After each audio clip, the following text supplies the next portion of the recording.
자, 오늘 공부 5일차 내용을 영상을 찍어보도록 하겠습니다. 오늘은 67번부터 하겠습니다. 67번은 무슨 문제냐면은 에너지와 정지 질량의 동등성에 대한 아인슈타인의 유도. 에너지와 정지 질량이 동등하다는 걸 어떻게 입증할까에 대한 문제인데, 우리 책에서는 어떤 단서라던가 조건이라던가 그거를 이제 해서 풀면 약간 좀 단서가 중구난방이에요. 중구난방. 여기서부터 쓰면 되겠지. 17번. 여기서부터 써야겠다. 그래서 조건들을 먼저 딱 자세히 세우고 우리가 뭘 알고 있고 목적이 뭔지를 확실히 캐치를 한 다음에 그 스토리 라인을 잡고 이제 가려고 하거든요. 우리의 목적은 에너지랑 질량이 같다는 걸 어떻게 증명할 수 있겠는가. 이제 그거에 대한 내용, 그 스토리가 이제 쭉 나오고요. 조건이 있어요. 광합이라고 하는 개념을 먼저 쓴대요. 보니까 광합이라고 하는 개념이 1901년과 1903년에 노콜스와 헐이라고 하는 과학자에 의해 성공적으로 수행되었다. 그때 광합이라고 하는 게 직접적으로 관측이 측정이 되었대요. 그래서 이전에 광합이라고 하는 개념이 나왔고 광합이라고 하는 개념이 나왔다.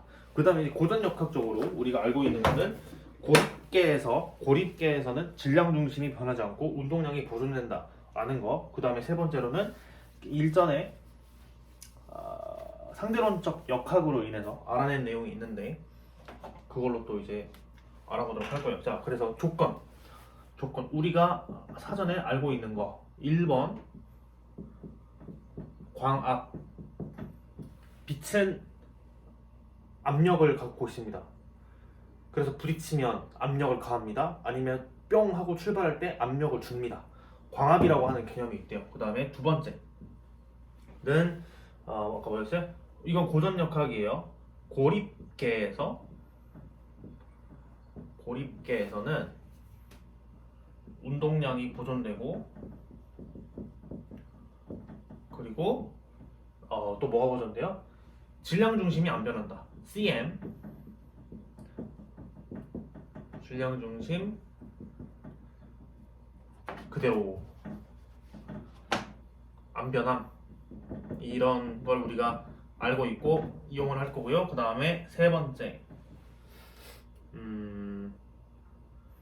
m제곱은 2제곱 빼기 p제곱이잖아요. 이제 m이 날아가잖아요. 그래서 광자 같은 경우에는 에너지와 운동량이 같다라고 하는 이 세 가지 조건을 이용해가지고 그 내용에 대해서 알아보도록 하겠습니다. 일단은 우리가 맨 처음에 가정을 했어요. 질량이 m인 상자가 있습니다. 질량이 m인 상자가 있어요. 그 다음에 이 지점을 질량 중심이라고 할게요. x가 0이라고 하는 지점이라고 두겠습니다. 그리고 빛이 여기에서 뿅 하고 출발을 할 거예요. 뿅 하고 출발을 할 거예요. 자, 근데 빛은 뭘 가지고 있다고요? 여기 있는 것처럼 광압을 가지고 있습니다. 그래서 빛이 이쪽 방향으로 진행을 할 거예요. 빛이 오른쪽 방향으로 진행을 할 거예요. 그러면 얘는 광압, 압력을 가지고 있잖아요. 압력을 가했어요. 자, 보세요. 생각하는 순서입니다. 압력을 가했다. 즉 무슨 말이냐면은 힘을 가했다라는 뜻입니다. 여기서 알 수 있는 거. 힘을 가했기 때문에 어떤 게 생기겠어요? 운동량의 변화가 생기겠죠. 그래서 이 상자가 어디로 가냐? 왼쪽으로 운동을 한다고 볼 수 있겠습니다. 그때 운동량을 P라고 할게요. 그러면 이 상자의 운동량은 왼쪽으로 가고 있으니까 마이너스 P라고 둘게요. 그리고 빛은 다음과 같이 이제 오른쪽으로 진행을 하게 되었다고 해요. 지금 이런 스토리예요. 빛이 이제 오른쪽으로 갔고 왼쪽으로 질량 라지 m자리가 이동을 했다라는 겁니다. 질량 m자리는 빼놓게 그냥 상자가 왼쪽으로 움직였다. 자, 그럼 여기서 알 수 있는 결론. 일단 지금 여기서 알 수 있는 결론. 첫 번째 조건을 썼습니다. 광합이 있기 때문에 상자가 뒤로 밀려난다. 마이너스 P로. 그건 이제 알아냈어요. 그럼 두 번째 뭘 쓸 거냐면 고립계에서 운동량이 보존이 되잖아요. 여기서 어떤 결론을 이끌어낼 건데, 자, 왼쪽으로 상자가 마이너스 P라는 운동량을 갖고 있어요. 근데 지금 여기는 무슨 개입니까? 고립계입니다. 고립계이기 때문에 운동량이 보존돼야 되거든. 그러니까 플러스 P는 어디 갔겠어요? 플러스 P는 어디 있어? 플러스 P는 누가 갖고 가느냐? 바로 빛이 갖고 간다고 볼 수 있습니다. 그래서 여기서 알 수 있는 첫 번째 결론. 복사는 운동량을 나른다.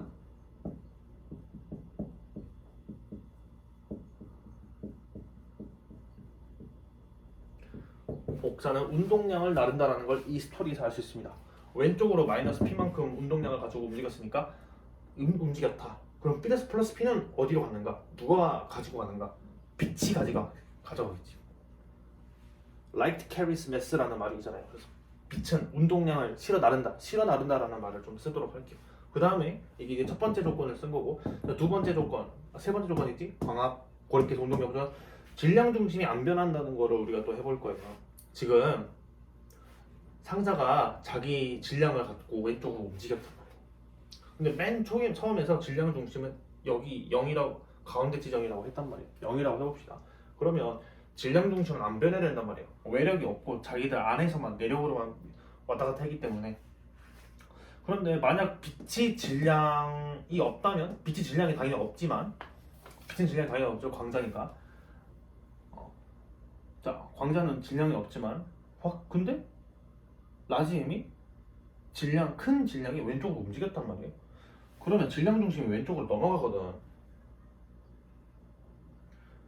그럼 이 균형을 어떻게 맞출까요? 여기서 이제 나올 수 있겠지. 걔의 질량 중심이 0이어야 되기 때문에, 걔의 질량 중심이 이 자리여야 되기 때문에 왼쪽으로 치우쳐서 안 됩니다. 왼쪽으로 안 치우치게 어떤 질량이 오른쪽으로 가야 돼요. 상자가 왼쪽으로 질량을 갖고 간 만큼 오른쪽으로 질량도 움직여야 된다. 그럼 여기서 오른쪽으로 움직이는 뭐밖에 없어요? 빛밖에 없어요. 그래서 여기서 알 수 있는 건 질량 중심이 안 변한다는 것을 통해서 복사는 질량을 나른다, 실어 나른다 라고 보면 되겠습니다. 복사는 질량을 나른다. 그 다음에 세 번째, 상대론적 역학에 의하면 운동량이랑 에너지는 크기가 같잖아요. 그래서 복사는 운동량도 나르고 에너지를 나른다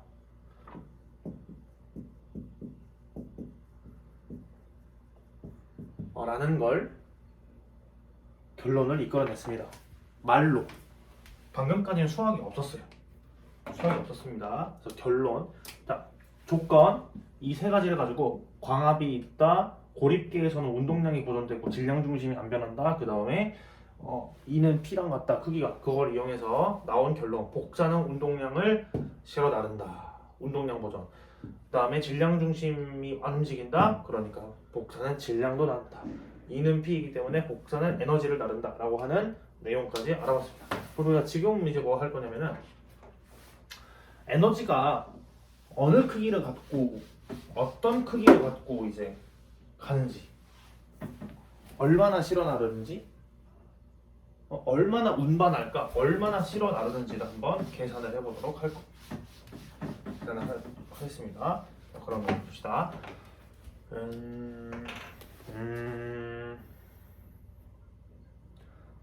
뭘 쓰면 좋을까?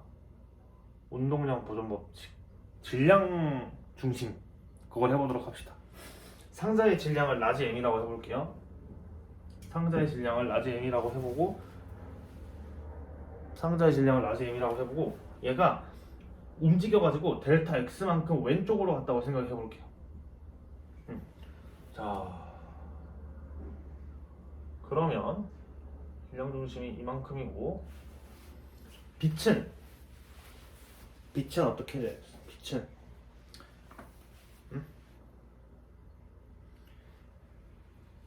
ml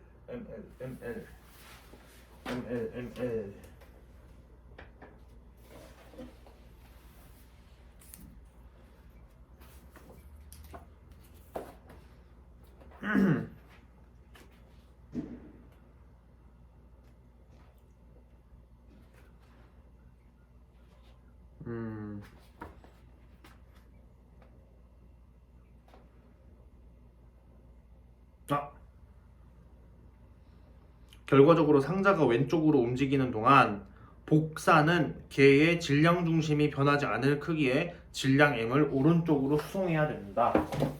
자, 그러면 광자는 질량이 없습니다. 하지만 복사 형태로 움직이잖아요, 광자는. 근데 그러면서 질량을 실어 나른대요. 이해되나요? 내가 이걸 직접 내 손으로 쓰니까 이제 이해가 되네. 여기에 만약에 스몰 m에다가 어떤 길이를 딱 거기에 써버리면은 거기에 그렇게 써버리면은 광자가 질량 m을 갖고 있다는 뜻이잖아요. 근데 그러지 말고 왼쪽으로 라지 m만큼 치우쳤으니까 안 치우치려면 어떤 질량이 오른쪽으로 가야 된단 말이에요. 질량 중심이. 그럼 그걸 어떻게 해석하겠냐? 근데 광자는 질량이 없는데 어떻게 해석할 거냐면 이렇게 해석합니다. 빛이 질량을 실어 나르면 된다. 그래서 빛이 오른쪽으로 또 이동하잖아요. 자기의 속도를 갖고. 자, 그래가지고 그때 찰칵하고 L만큼 이동했다고 했을 때 상자의 길이만큼 쭉 갔다고 해봅시다. 그럼 델타 X가 지금 굉장히 작다는 조건이 있어요. 이만큼 할 수 있지.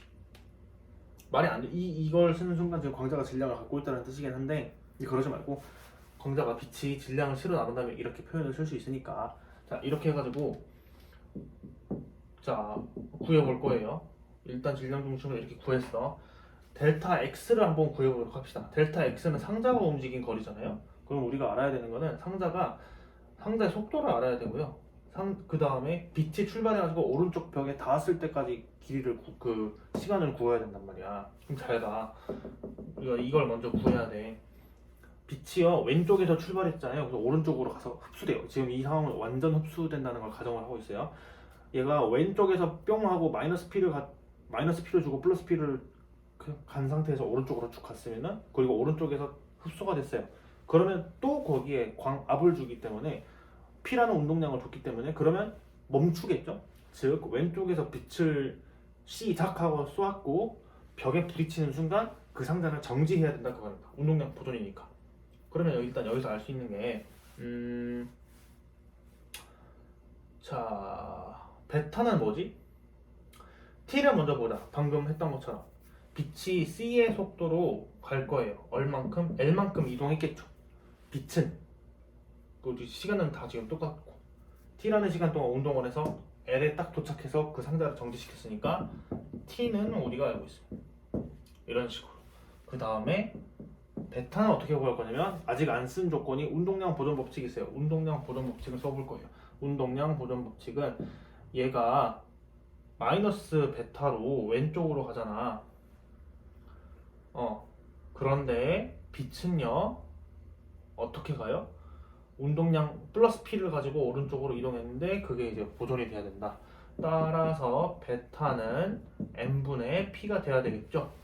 자, 그런데 빛이니까 운동량의 크기와 에너지의 크기가 같아요. 따라서 베타는 n분의 2라고 보면 되겠습니다. 마지막으로 이 식들을 다 첫 번째 식에 대입을 해볼게요. 상자의 질량에다가 델타 X를 할 건데 델타 X는 베타 곱하기 T잖아요. T는 몇이에요? C분의 L이었잖아요. 자, 더하기 M 곱하기 L. M은 뭐야? 실어 나르고 있는 질량이겠지? 이거 L은 0. 이런 식으로. 근데 여기 보세요. 델타 X가 여러분 델타 X가 마이너스거든. 마이너스. 왜냐면 얘가 왼쪽으로 갔기 때문에 최종 위치가 마이너스이기 때문에 여기 델타 X를 치려면 여기에 마이너스 붙여야 돼요. 그래서 마이너스 n분의 2가 돼야 됩니다. 그럼 이제 소거시킬 거를 소거를 하고 정리를 해볼 거예요. 그리고 지금 여기 C가 우리는 지금 시간미터 단위를 쓰기 때문에 T는 L이라고 볼 수 있기 때문에 여기서 이제 이쪽부터 L이라고 했습니다. 자, 그럼 여기서 알 수 있는 거 에너지는 이만큼의 질량을 갖고 실어 나른다 라는 거를 알아낼 수 있겠어. 됐어요. 네, 이런 식으로. 자, 지금 내가 여기다 뭘 해볼 거냐면은 그 있잖아 시간미터 단위로 안 쓰고 그렇게 해볼게.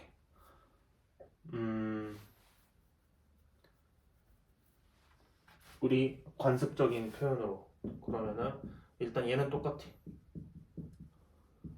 어떤 질량을 갖고 이동한다고 해보자. 그 다음에 델타 x는 상자의 속도, 얘가 마이너스여야겠구나. 마이너스에다가 t가 돼야 돼요. 자, 속도를 구해보면은 얘는 마이너스 mv고 플러스 p가 0. 따라서 v는 m분의 p. 자, 그런데 E는 PC이기 때문에 속도는 m분의 p 자리에 저걸 넣으니까 c분의 2가 되겠고요. 다섯 번째 시간. 자, 얘는 c분의 l을 쓰자고. 그럼 이제 저기 다 집어넣으면 m 곱하기 델타 x는 마이너스 v t인데요. 그 v가 뭐였어요? v는 m분의 p였고 시간은 m분의 1의 c분의 2라고 나왔지. 분의 1에 c분의 2 시간은 c분의 l 2 더하기 이제 ml 이퀄 0 그러면 mmll 따라서 에너지가 질량을 어떻게 실어 나르는가 라고 했다 보면은 이렇게 실어 나릅니다 라고 이제 볼 수 있겠죠. 자, 우리말로 하면 아까 그 상자랑 빛 상황에서 생각을 했을 때 상자랑 빛 상황에서 생각을 했을 때 빛이 광합이 있기 때문에 상자를 왼쪽으로 밀었습니다. 빛이 상자를 왼쪽으로 밀었습니다. 그래서 이제 운동이 시작이 됐어요. 이런 식으로 질량 중심이 보존이 돼야 되기 때문에 그걸 생각을 했더니 복사가 질량을 실어 나른대요. 운동량이 보존이 돼야 되기 때문에 빛이 상자가 마이너스 P로 갔으니까 빛은 플러스 P를 가지고 운동량을 실어 날라야 된대요. 그 다음에 운동량은 에너지랑 같으니까 빛이 에너지를 실어 날라야 된대요. 자, 그러면은 얼마나 운반할까 에너지를 하고 이제 그거를 질량 중심 그 다음에 등속 운동식 그치?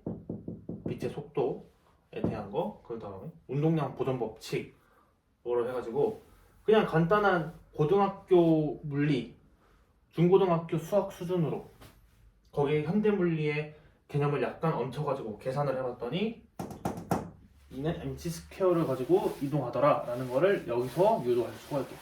이게 아마 논문 내용일 거야. 근데 그 1905년도에 나온 논문은 이는 mc 스퀘어를 이렇게 유도 안 했어요. 근데 지금 이 책을 보니까 이 유도 방식은 1906년도 이게 어떻게 읽는지 피지크더 모르겠어. 거기에 나와 있대요. 1906년도에 이렇게 유도를 한 논문을 냈나? 아무튼 그런 스토리인 것 같아요. 67번이었습니다. 67번. 그 다음에는 이게 이제 어제 거 그 전날 거 내용이고 지금부터 푸는 게 이제 목요일 공부 내용이에요. 목요일 공부 내용은 광합 마찬가지로 또 이제 광합이랑 컴퓨터 효과 이제 그렇게 해가지고 빛이 광자라는 거를 입자라는 거를 가정한 연습 문제들인데 그것도 한번 풀어보도록 하겠습니다. 풀어보겠습니다. 첫 번째, 자 지금부터 풀 세 문제는 69, 70, 71번 문제예요. 다 이번 거는 증명 문제라서 머리를 그렇게 쓰는 문제는 없었어. 그냥 수학만 조닥조닥 하면 풀리는 문제였습니다. 첫 번째 광합 문제 A번 1W짜리 전구입니다. 전구에서 광선이 작용하는 총 힘을 구해봐라 라고 했어요. 광선이 작용하는 총 힘. 자, 얘는 줄 퍼 세크니까 에너지라고 봐도 돼. 에너지가 저거였었을 때 얼만큼 힘을 가하겠는가 라는 내용. 전구가 있지 않습니까? 전구에서 빛이 이런 식으로 나올 건데 지금 이거는 광압이라고 하는 개념을 이용할 거잖아요. 어떤 벽에 이 빛이 완전 흡수가 됐다고 해봅시다. 그럼 여기서 델타 P가 생겼겠죠? 델타 P가 생겼겠죠? 우리가 여기서 구하고 싶은 거는 얘가 광선이 작용한 총힘 여기에 빛이 부딪혔을 때 힘이 얼마나 작용하는가를 이제 해본다 그 말이야. 그럼 잘 봐. 여기서 운동하던 광자가 와서 충돌을 했기 때문에 어떤 식을 쓸 거냐면 자, 다시 벽에 빛이 충돌하는 과정이니까 충격량 개념을 쓸 거야. 우리가 구하고자 하는 이 힘 여기 있네요. 힘이요. 델타 t 동안 벽에 부딪혔겠지. 그래가지고 이제 운동량을 변화시켰을 거란 말이야. 이 식으로 한번 풀어보도록 하겠습니다. 지금 뭔가 감각이 지금 떠오르는 게 그럼 우리는 구해야 되는 게 F는 델타 T분의 델타 P를 구해야 되잖아. 우리는 델타 T분의 델타 P를 구해야 된다고. 델타 T분의 델타 P. 이해됐죠? 그럼 이제 뭘 해야겠어요? 1와트야. 이거는 1줄 퍼 세크야. 지금 문제에서 초당 어떤 개념? 초당 에너지를 줬어. 근데 우리가 구해야 되는 건 초당 운동량이야. 그러면 우리가 힘을 여기서 빼오라는 거예요. 퍼 세크 이거 저거 있잖아. 세크분의 1 저거는 그대로 일단 유지시켜 놓고 에너지 1줄이라고 하는 에너지를 가지고 쭉 풀다 보면은 우리가 원하는 답을 구할 수 있을 것이다 라고 하는 문제라고 볼 수 있겠어요. 총힘 델타 P는 그럼 어떻게 구하면 될까? 흡수가 바로 됐으니까 델타 T분의 P라고 하면 되겠습니다. 지금 그냥 흡수됐다고 가정을 했어요. 델타 T분의 P. 근데 델타 T분의 1 때문에 고생할 필요는 없고. 자, 그러면 문제 풀어봅시다. P는 2 아닙니까? 2? 그치? 근데 그 2가 1줄 아니야? 1줄? 그렇게 풀면 안 돼.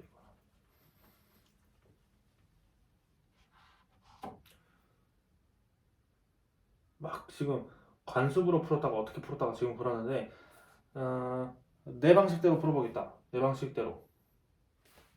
우리는 운동량을 구해야 돼. C분의 2를 구해야 돼. 근데 저 1은 1줄이래. 그럼 얘는 3분의 1 곱하기 10의 마이너스 8승 2예요. 줄에다가 미터 퍼 세크 나눴으니까 이게 운동량 단위겠지. 끝났는데? 델타 T는 지금 얘 자체가 1줄 퍼 세크거든. 그럼 얘를 여기 넣는 거야. 따라서 힘은 3분의 1 곱하기 10의 마이너스 8입니다. 내 답은 이거야. 그러니까 0.3 곱하기 10의 마이너스 8을 3 곱하기 10의 마이너스 9승이 답이 나와야 돼. 69만. 이게 굉장히 지금 쉬운 풀인데 답은 맞네요. 3 곱하기 10의 마이너스 9승 뉴턴 이렇게 풀었는데 이게 이렇게 하면은 세 줄만에 끝나는데 우리 문제에서는 약간 이제 질량 에너지 그 질량 단위로 푸는 걸 원하잖아요. 우리 해설 풀이를 이제 보겠습니다. 해설 풀이는 1줄이라고 하는 게 mc 스퀘어로 풀라고 말이야. 따라서 질량은 c 스퀘어 분의 1이라고 이제 보겠지. 그 킬로그램으로 1줄. 그래서 얘를 계산을 해보면은 저거를 저게 무슨 뜻이냐면은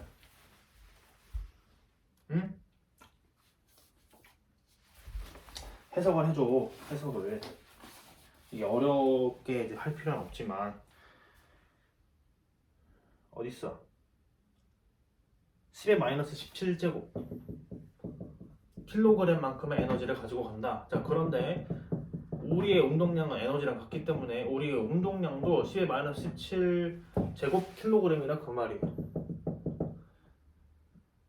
근데 이걸 또 갑자기 관습적으로 하지. 이 크기의 운동량을 실어 나른다. 아니 그럴 거면 왜 PC를 이렇게 하는 거야? 관습 얘는 여기에다 C를 곱해야 되는데 조금 내가 이 스토리를 이해 못하는 건지 모르겠는데 뭐 이렇게 풀어놨는데요. 그리고 이제 얘가 델타 T를 이쪽도 갖고 있었으니까 얘가 이제 힘이 되는 건데 내 풀이가 조금 더 깔끔합니다. 이런 식으로 1와트짜리 전구는 벽에 얼만큼 힘을 가하는가를 생각을 해봤더니 이런 풀이가 됩니다. 벽이랑 충돌하니까 충격량 공식을 썼다고. 그럼 우리는 델타 T분의 델타 P를 해야 된다고. 델타 T분의 1은 지금 여기가 줄 퍼 세크니까 이 세크분의 1을 계속 안고 지금 식을 전개를 하는 거예요. P를 구해보자. P는 어떻게 돼요? 그 B치니까 2는 PC 아니면 2는 P. 근데 그 에너지가 1줄이니까 얘를 C분의 1로 나누면 얘가 관습적인 운동량이 나와요. 그러니까 지금 관습적인 F 뉴턴량을 구해야 되고 이 뉴턴이라고 하는 단위는 관습에서 나오는 줄 단위고 엄밀하게 이제 해야 되는 거기 때문에 이런 문제는 그냥 E는 PC 이렇게 하는 게 나을 것 같아. 그럼 C분의 1줄 공동량을 구했네. 근데 얘는 애초부터 에너지는 우리가 알고 있는 게 1J/s 1W니까 운동량을 구하는 순간 바로 시간분의 1로 나눠져서 얘가 힘이 된다라는 겁니다. 여기가 이제 A번이라고 보면 되겠어요. 자, B번 문제는 태양 문제인데요. 자, 얘는 전구입니다. 근데 69번은 A랑 B가 어떻게 되어 있냐면은 A, B가 따로따로 문제가 아니라 A에 있는 걸 바탕으로 B를 풀어볼 거예요. 자, 우리 집에는 지금 전구가 있는데요. 밤하늘이랑 우주에도 큰 전구가 하나 있어요. 그게 바로 태양이에요. 전구에서 이 아이디어까지 우리가 알아내서요. 1W였을 때 힘이 3 곱하기 10의 마이너스 7제곱 뉴턴이래. 그러면 태양은, 자, 이 결론으로 태양으로 확장시켜 볼 거예요. 얼마나 이게 그 확장력이 그걸 켤 수 있는 문제입니까? 태양 상수는, 자, B번은 태양입니다. A번은 전구였고, 다시 B는 태양이야. 태양 하면 나오는 게 그 태양 상수. 태양은 1.4kW 제곱미터로 그런 와트를 가지고 있대. 이게 지금 무슨 말이냐면은, 자, 얘가 위성한테 가하는 압력을 구해라. 지구의 위성, 달이나 아니 지구한테라고도 해도 돼. 주변 별, 이거는 이제 지구에서 측정한 1.4니까 지구 주변의 위성이라던가 지구한테라고 하는 게 좋을 것 같아. 근데 지구라기보다는 지구 위성이라고 해야 될 것 같은 게 지구는 대기가 크니까 그 계산에 약간 이제 의미가 약간 없어질 수도 있으니까 지구의 위성이 대기가 좀 없기 때문에 이 1.4를 그대로 바라 먹을 거니까 거기에 가해지는 압력을 구해라 라고 이제 한 것도 말이 되겠습니다. 다시 봅니다. 1W짜리는 3 곱하기 10의 마이너스 9제곱짜리 힘을 가해요. 태양은 1.4kW짜리 큰 전구예요. 그러면 얘는 얼마나 힘을 가하겠어요? 여기에 얘는 뭐냐면은 1400W 제곱미터야. 됐어? 1W짜리는 요만큼. 그러면 1400W짜리는 힘이 어떻겠냐는 겁니다. 저게 1400 곱해 4200 더하기 10의 마이너스 9제곱 와트. 근데 지금 제곱미터가 있네? 따라서 우리가 구해야 되는 압력은 4200 곱하기 10의 마이너스 9제곱에다가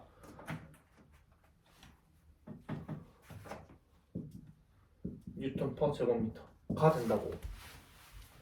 끝이에요.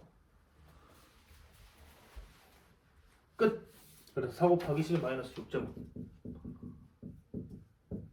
만큼의 압력을 나타냅니다. 어렵지 않죠? 아이디어가 좋죠? 전구 1W짜리에서 얘 힘이 이렇게 가해지는 거 보고 1400W짜리 전구라고 태양을 이제 치환을 한 다음에 1400배를 해가지고 그대로 압력을 계산한 문제였습니다. 자, 바로 C번 보겠습니다.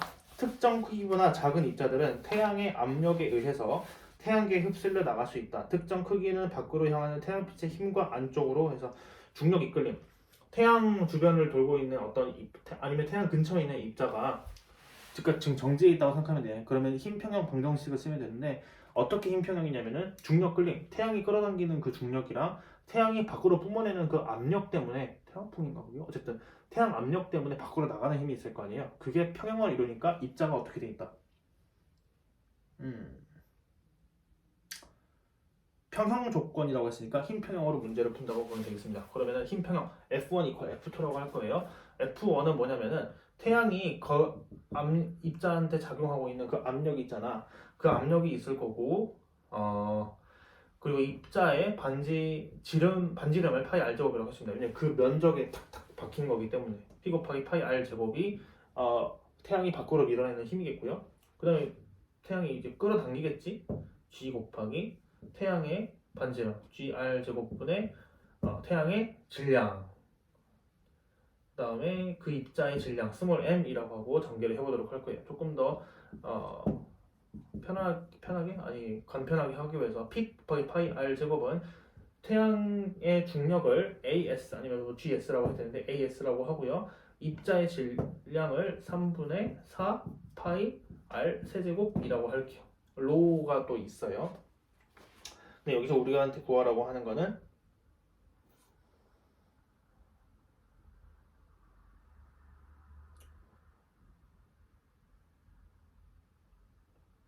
그 크기, 입자의 크기를 수정해봐라.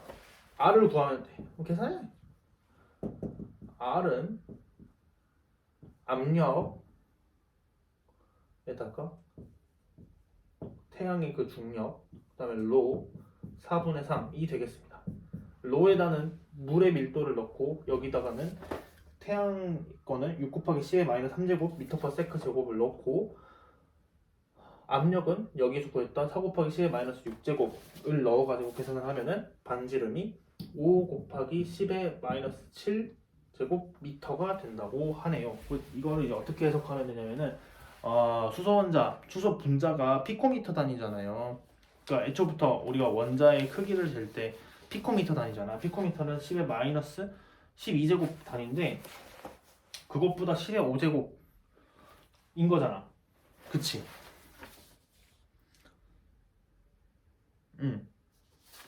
그러니까 이 계산에 의하면 원자의 직경이 예를 들어서 피코미터 단위라고 했을 때 1000개, 10,000개 그 정도가 들어있다. 1000개, 10,000개면 분자 크기 정도가 되면은 태양의 근처에서 이렇게 평형 상태에 있다라고 이제 보면 되겠습니다. 이게 몇 번이냐면 69번이에요. 69번이에요. 네, 70번도 해볼 건데 일단 여기까지. 70번을 이어서 해보겠습니다. 70번은 컴퓨터 산란에 대한 내용이에요. 컴퓨터 산란에서 어떤 걸 증명하라고 했냐면 그림 109에 있는 것처럼 컴퓨터 산란에 운동량 보존 도표, 코사인 법칙으로 표현한 운동량 그 도표가 있고요. 삼각형. 구하라고 하는 건 산란 광자의 에너지를, 최종 에너지를, 광자의 나중 에너지를 파이 함수로 나타내라 라고 지금 했다고 보면 되겠습니다. 그럼 일단은 70번 컴퓨터 산란 공식 증명.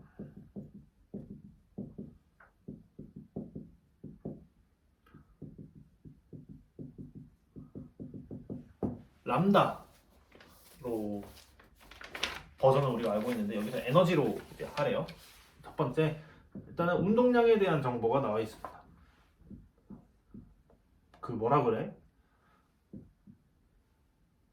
이거 뭐냐? 얘는 코사인 제2 법칙 그 삼각형에 의하면 전자의 나중 운동량은 x선의 나중 거 제곱 더하기 x선 거 처음 운동량 그 다음에 2ppx 코사인 파이라고 하는 거에서 운동량이 있어요. 그 다음에 그걸 해봅시다. 에너지 보존 법칙을 써봅시다.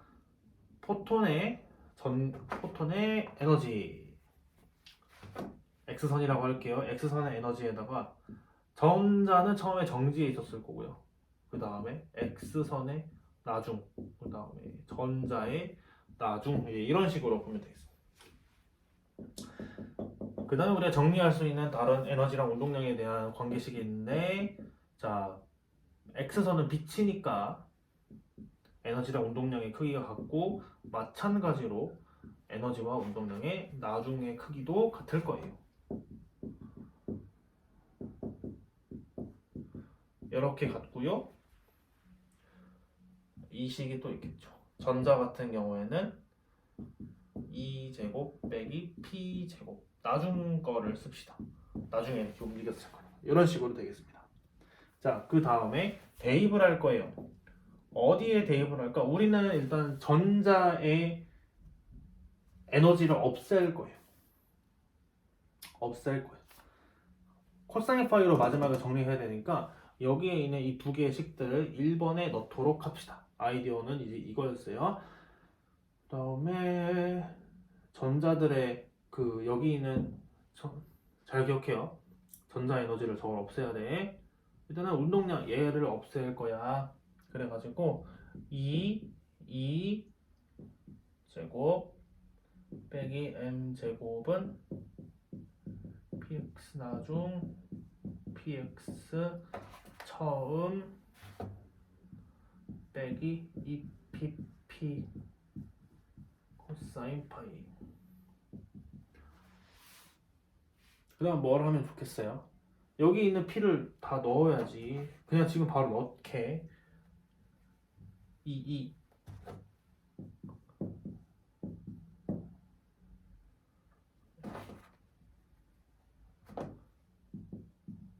이렇게 이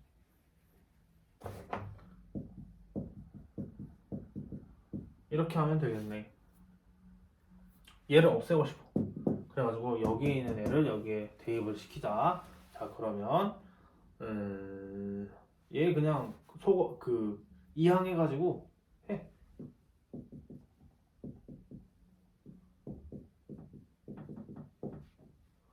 더하기 2 쌤 빼기지. 다 빼기가 되겠지. 아 근데 이거 증명하는 거는 뭐 그냥 하면 되는 건데.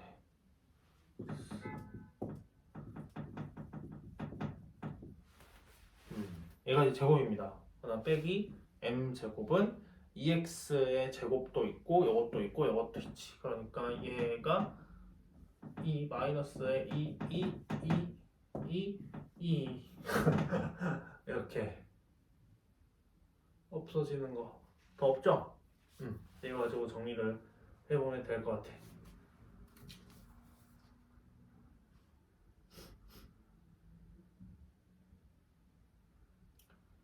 그래가지고 나중 거랑 처음 거랑 한번 묶어볼까요? 그럴까요? 나중 거랑 처음 거랑 한번 묶어보도록 할 거예요. 자, 처음 겁니다. 처음 거. 그 다음에 나중 거는 저기에다가 다 묶어.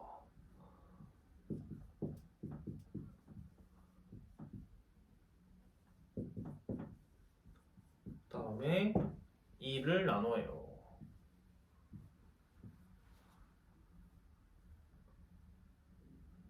그리고 나눠요.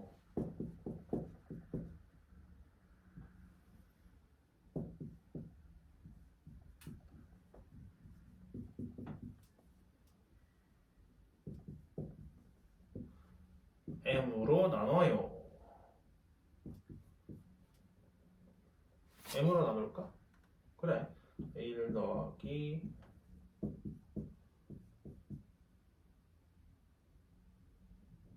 나는 왜 플러스가 나오지?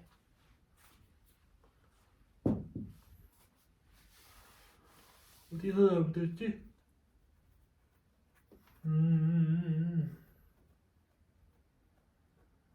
더하기로 넘어갔잖아. 아 왜 너는 여기 갑자기 빼기로 했어야지. 빼기지 빼기. 증명 끝. 이렇게 되겠습니다. 자, 근데 이게 어떻게도 뭐랑 연관이 돼 있냐면 이거 있잖아요. 람다로 이제 증명한 거. 얘는 MC 해머의 1 코사인 파이. 그 다음에 이 식이랑 에너지는 람다분의 핫C를 이용을 해가지고 계산하려면 얘랑 똑같은 식이 나와요. 내가 이번에 이거 공부하고 느낀 건데 이 컴퓨터 산란이 뭐냐면은 광자가 전자를 때린 거잖아.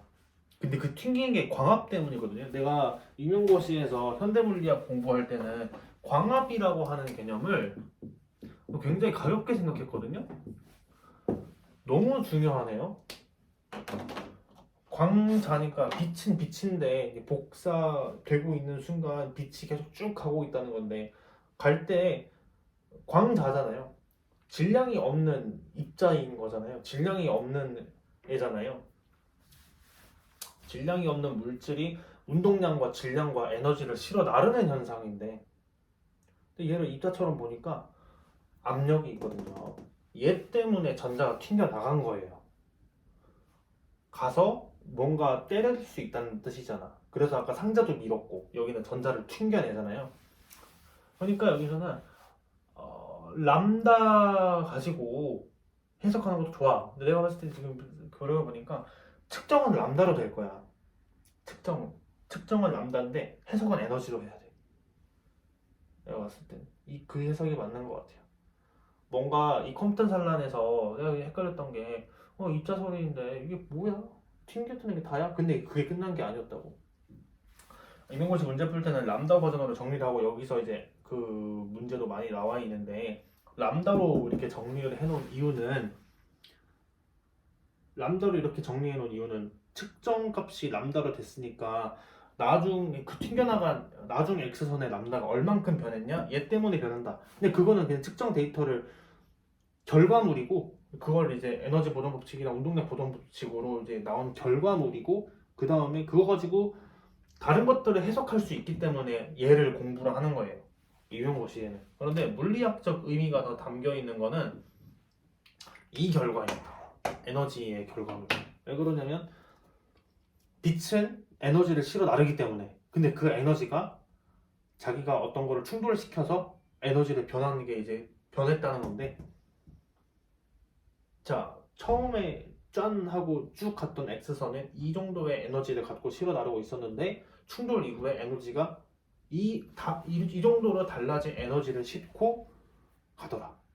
가 이제 맞는 것 같아요. 지금 우리 스토리로 봤을 때는 이제 그렇게 됩니다. 컴턴살라는 공식, 임용고시에서 델타 람다로 공식을 증명해 놓은 이유는 얘가 검출기로 측정하는 게 이제 람다니까 얼마나 나중 람다는 얼마나 길어졌어를 보여주기 위한 거고, 이걸로 이는 람다분의 하수라던가 다른 물리량들을 계산할 수 있기 때문에 이제 그러는 거였고, 에너지에 대해서는요, 맞아요, 이게 맞아요. 에너지가 얼마나 변했냐, 맞습니다. 그리고 그걸 증명하는 과정에서 E는 PC랑 빛에서만 쓸 수 있는 E는 PC, 빛에서만 이라고 해도 되나 이거를?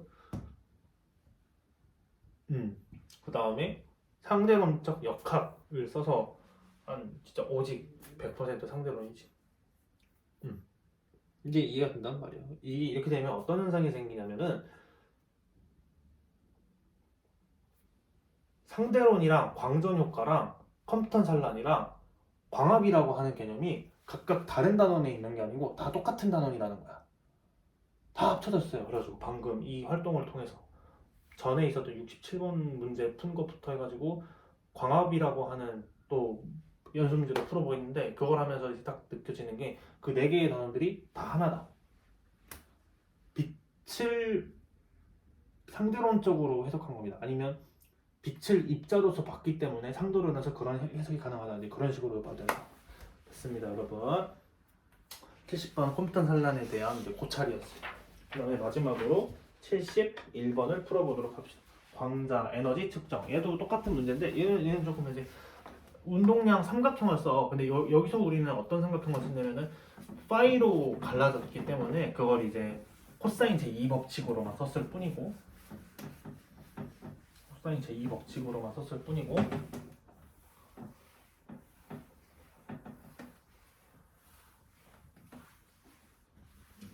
그 다음에는 70번 했고 71번 광자 에너지 측정에 대해서 한번 풀어볼게요.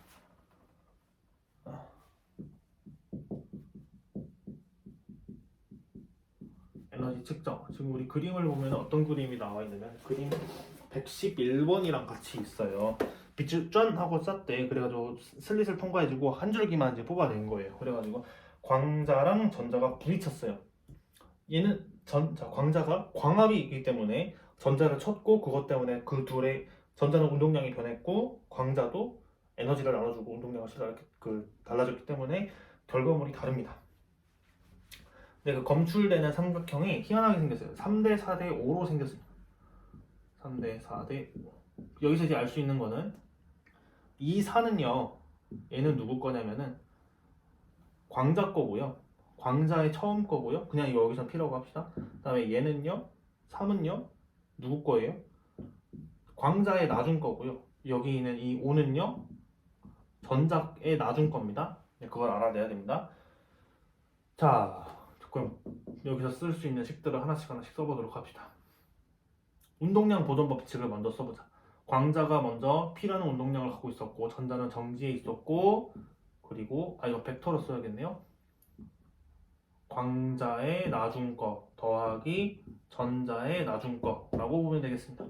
두 번째, 에너지 보존 법칙을 쓸 거예요. 광자께 에너지를 저 정도로 실어 나르고 있었고 전자는 정지에 있었죠. 그리고 광자의 나중 거 전자의 나중권은 입자니까 이걸 써주도록 합시다. m제곱 더하기 p 프라임의 제곱. 얘가 이제 전자의 나중 이제 에너지니까. 네. 그다음에 알 수 있는 게요. p 프라임 대 p 대 p2 프라임 이 3대 4대 5잖아. 뭐 그건 뭐 알 수 있는 거고. 삼각형 3대 4대 5를 잘 쓰자 라는 거가 있습니다. 뭘 구하라고 했지? 검출되는 입사 광자의 에너지를 물어봤어요. 검출되는 입사 광자의 나중 에너지를 물어봤다. 여기서 이제 잘 정리를 해주면 되겠네. 루트가 씌워졌어야겠지? 어떻게 하나씩을 할 수 있을까? 생각을 해봅시다.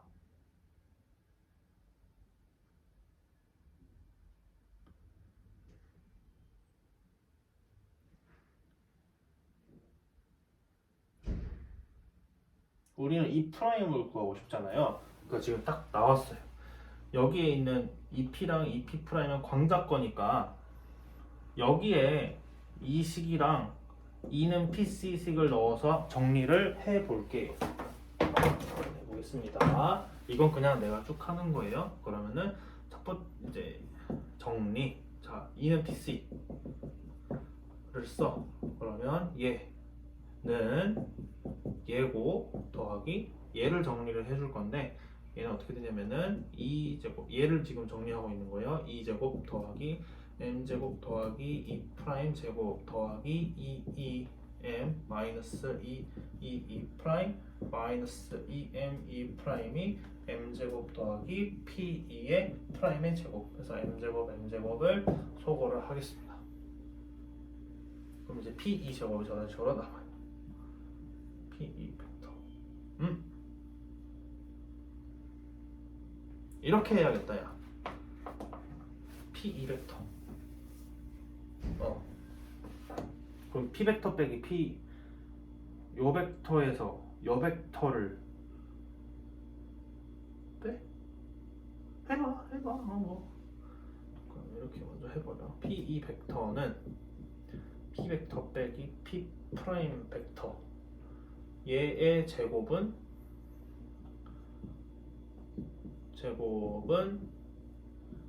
p제곱 더하기 p 프라임의 제곱 마이너스 2p의 p 프라임인데 얘 둘이 이루는 게 90도니까 얘가 사라지는데 그럼 p2 제곱이 뭐가 남았냐면은 2제곱 더하기 2 프라임 제곱이라 2m 빼기 2의 2 프라임 마이너스 2m 2 프라임이 남고 2는 PC를 여기에 적용을 시킬 거예요.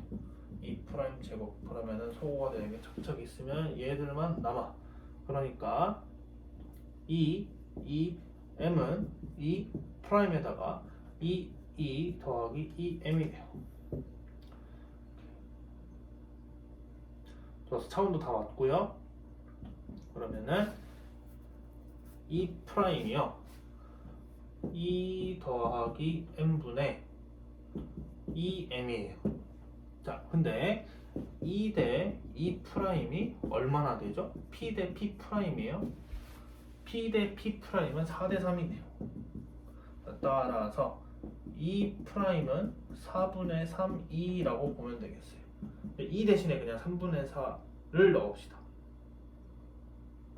네, 이렇게 하면 정리하면 끝나니까. 그죠?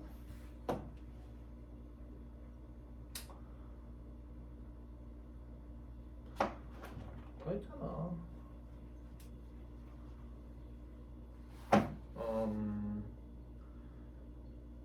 그래. 다 해버려. 왜 지웠어?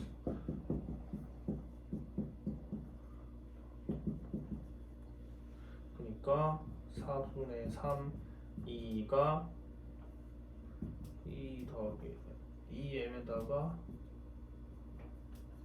이렇게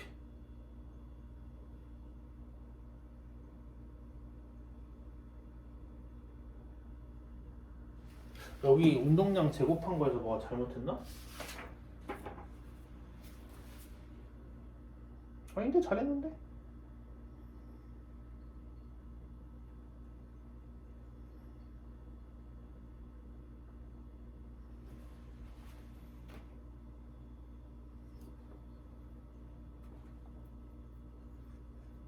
그리고 계산해보자.